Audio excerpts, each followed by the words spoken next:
o direito de herança, solidariedade familiar ou aprofundamento das desigualdades sociais e econômicas.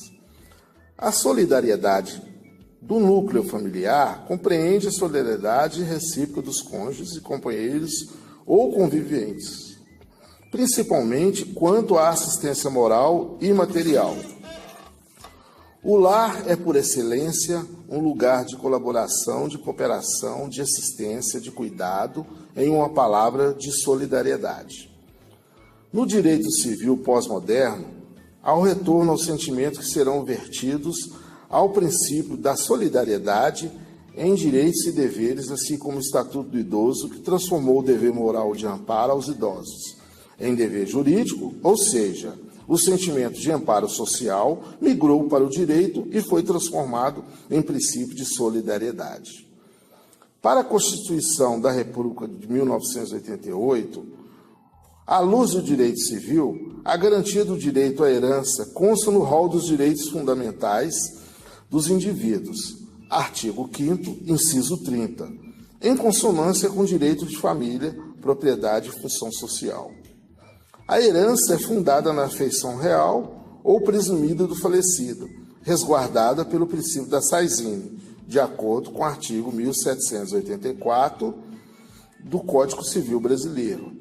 Portanto, o direito de herança tem função social por proteger e perpetuar a família, garantir o pleno desenvolvimento dos indivíduos e efetivar, para depois da morte, o autor da herança. Por outro lado, os dados sobre a desigualdade social no Brasil são chocantes. Um estudo recente revelou que 6 pessoas concentram juntas a mesma riqueza que 100 milhões mais pobres do país. A mobilidade de renda entre gerações no Brasil é bastante baixa. Durante os períodos de maior crescimento econômico, os filhos de famílias mais pobres conseguem até alcançar ocupações melhores do que seus pais, mas dificilmente conseguem ascender à elite. E os filhos nascidos em famílias ricas dificilmente acabam pobres, mesmo que não se esforcem muito durante a vida, porque recebem a herança dos pais. Esse é o ponto principal, a desigualdade por herança e não por mérito.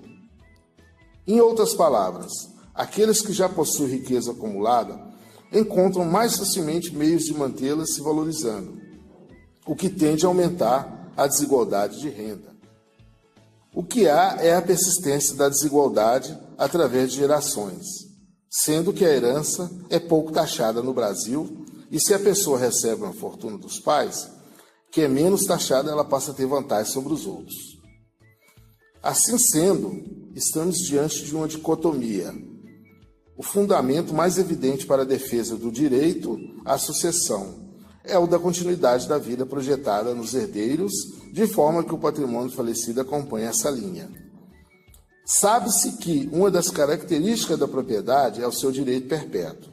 Assim, não seria se ela se encerrasse com a morte do titular. Aliás, configuraria mero usufruto vitalício conforme melhor doutrina.